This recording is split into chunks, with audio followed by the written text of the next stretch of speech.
화성의 표면입니다. 더 확대해 보겠습니다.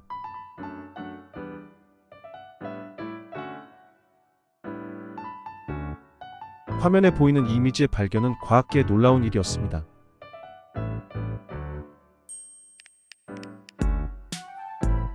곰의 머리 가장자리를 나타내는 동그란 모양은 화성 표면의 원형 균열에 의해 표현되었습니다. 원형 균열은 용암이나 진흙으로 채워져 있던 크레이터 위에 퇴적물이 침전되면서 발생하였을 것으로 추정됩니다.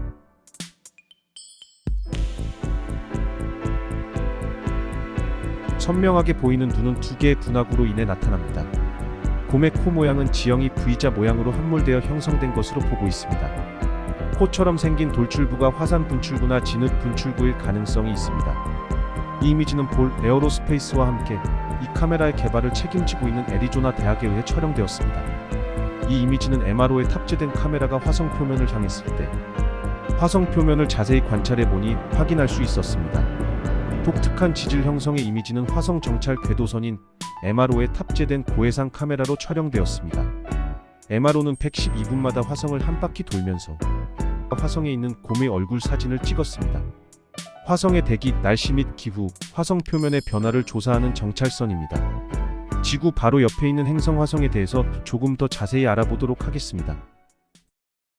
우주에서 본 화성의 모습입니다. 화성은 수십억 년 전에 한때 강과 연못으로 물결을 일으켜 미생물 생명체의 잠재적 서식지를 제공했습니다. 시간이 지남에 따라 행성의 대기가 얇아져서 그 물은 증발하였을 것으로 추정됩니다. 현재는 나사의 화성 정찰 궤도선인 MRO가 연구하는 얼어붙어 보이는 사막의 세계가 남아있죠. MRO가 찍은 화성 표면 사진입니다. 사진에서 보이는 줄무늬가 물이 흐른 자국이며 줄무늬를 따라 보이는 흰색에 띄는 소금 침전물로 물이 증발 후 남은 잔여물입니다. 이것이 화성에 물이 있었던 증거이고 학자들은 3억 년 전에는 물이 있었다고 얘기를 합니다. 오늘은 태양계의 네 번째 행성인 화성에 대해 알아보겠습니다. 이 영상에서는 화성의 일반적인 특징과 화성을 탐사한 탐사선 및 화성에서 탐사 중인 로버들에 대해서 알아보겠습니다. 화성은 영화와 소설의 소재로 많이 쓰이며 태양계 행성 중 우리의 관심을 가장 많이 끈 행성입니다.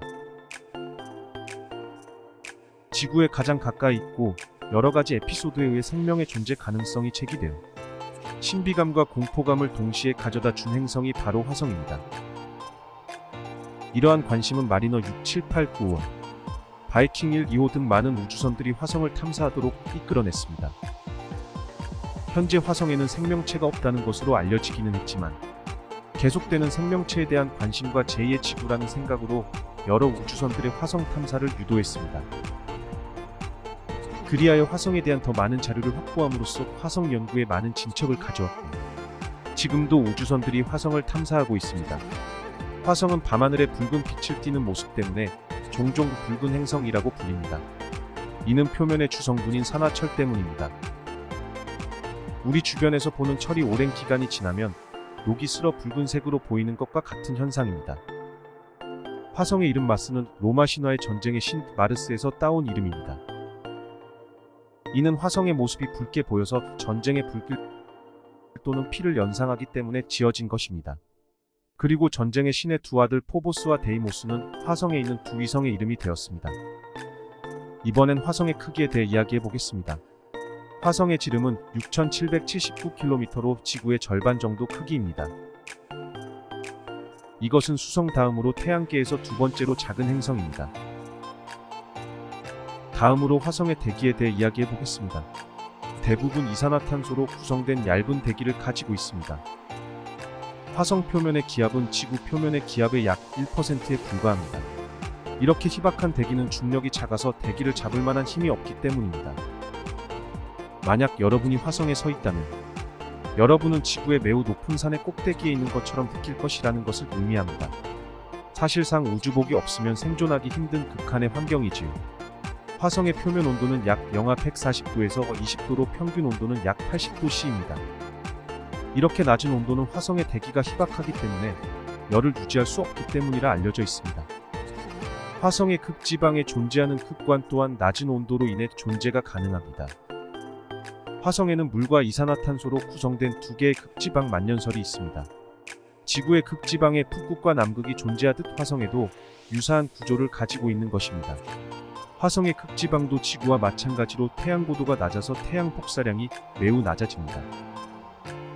북쪽 만년설은 대부분 물 얼음인 반면 남쪽 만년설은 대부분 이산화탄소가 얼은 드라이 아이스입니다. 이 만년설들은 화성의 계절에 따라 팽창하고 수축합니다.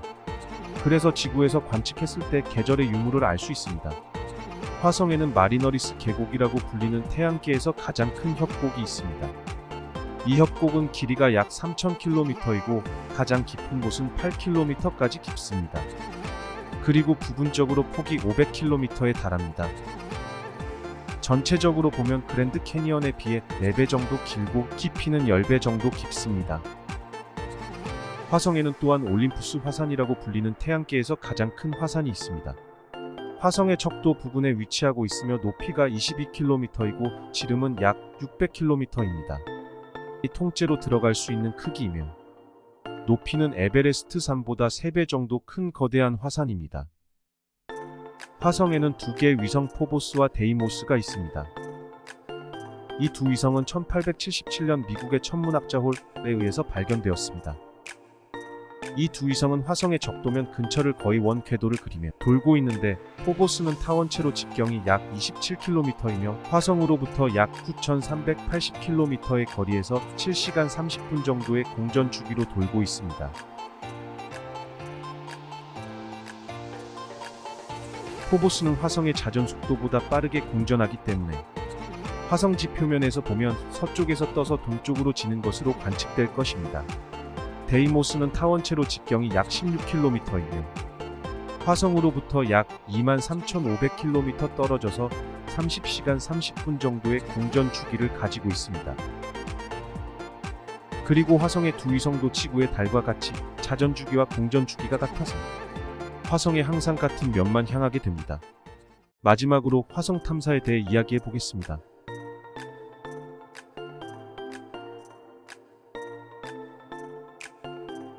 화성 탐사선은 지구에서 발사되어 화성 행성을 조사하고 탐사하기 위한 로봇 우주선입니다. 이러한 화성 탐사선은 인간이 직접 화성에 가지 않고도 화성의 지리학, 지질학, 기후, 대기, 지구학 등을 연구할 수 있도록 해줍니다. 2004년 화성 표면에 착륙한 탐사선 로보 오퍼튜니티는 화성의 생명체 존재 여부를 규명하고 대기와 기후의 특징을 분석하고 화성의 지질학적 정보와 미래 유인 탐사 준비를 하는 역할을 하였습니다. 당시 오퍼튜니티는 약 90일 화성에서 일하는 동안 운행할 것으로 계획하였으나 당초 기대 탐사 시한을 훨씬 넘는 15년 동안 탐사하였고 42.16km를 이동하면서 많은 사진과 데이터를 전송하였습니다. 2019년 2월까지 예정일보다 더욱 오래 활동하였으며 2018년 여름에 발생한 역대 최대 규모의 모래 폭풍 탓에 오퍼튜니티는 2018년 6월 12일부터 모든 활동을 중지하고 동면 상태에 돌입하였습니다. 2018년 10월 이후 모래 폭풍이 끝나서 다시 통신을 시도했으나 2019년까지도 무응답 상태였습니다.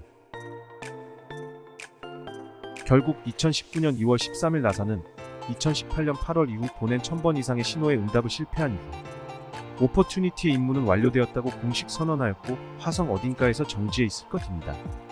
화성이 과거에 물이 있었고 생명의 서식 가능성이 있는 행성이었다는 점을 알려주었고 전인 미답의 화성 풍경을 지구를 전송해 주었다는 것에 의의를 두고 있습니다. 미국 항공우주국이 2011년 11월 26일에 발사한 화성 탐사 로버 큐리오시티는 화성 탐사를 미션으로 2012년 8월 6일에 착륙하였습니다.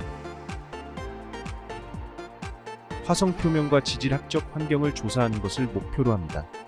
이 로버는 이전 화성 탐사 로버들보다 더 크고 강력하며 과학 연구에 있어 더 많은 정보를 제공하기 위해 설계되었습니다. 큐리오시티는 질량이 900kg에 이르며 화성 지형의 다양한 지형 조건에서 이동할 수 있도록 설계되었습니다. 이 로버는 이동하면서 레이저를 이용해 지면을 분석하고 화학 조성 및 기타 지질학적 특성을 측정하는 데 사용할 수 있는 다양한 기기를 장착하고 있습니다. 큐리오시티는 화성 지질 조사를 위해 게일 크레이터라는 지역에 착륙했습니다. 큐리오시티가 화성을 탐사하는 영상을 빠르게 편집한 영상입니다.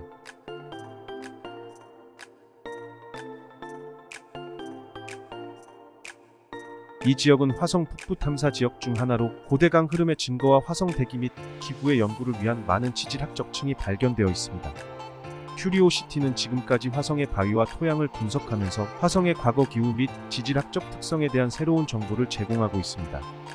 이로 인해 우리는 화성의 과거에 대한 더 많은 정보를 알아내며 화성에서 생명체의 존재 여부를 조사할 수 있는 기반을 마련하였습니다. 화성 탐사선은 로봇 기술, 인공지능, 센서 및 데이터 수집 기술 등의 첨단 기술이 활용됩니다. 이러한 기술들은 화성 탐사선이 화성의 환경과 조건에 대처하면서 과학적 목적을 달성하는 데 도움을 줍니다. 화성 탐사선은 현재까지 많은 국가와 우주 기업에서 성공적으로 발사 및 운용되고 있습니다. 나사는 빅토리, 카리비커스, 오디세이, 퍼시비어런스 등의 화성 탐사선을 발사하였고, 미국 외에도 유럽 우주기관, 우주연맹, 중국 국가우주국 등에서도 화성 탐사선을 개발하고 있습니다. 나사와 다른 우주기관들은 화성의 표면과 대기를 탐사하기 위해 화성으로 여러 대의 우주선을 보냈습니다. 가장 최근의 임무는 2021년 2월에 화성에 착륙한 화성 퍼시스턴스 로버입니다. 이 탐사선은 화성에서 과거 미생물의 흔적을 찾고 있으며 화성의 지질학도 연구하고 있습니다. 퍼서비어런스는 2020년 7월에 발사하여 2021년 2월에 화성에 도착하여 기존의 장비보다 첨단 기술을 접목시켜 생명체, 거주 여부와 화성의 고대 환경 등을 조사하고 있고 현재까지도 열심히 일하고 있는 중입니다. 화성의 일반적인 특징과 탐사 로버에 대한 오늘의 비디오를 마치겠습니다. 우리는 여러분이 이 매혹적인 행성에 대해 배우는 것을 즐겼기를 바랍니다. 이 동영상이 여러분에게 유익하고 흥미로운 정보를 제공했기를 바랍니다. 감사합니다. 구독과 좋아요는 선택입니다.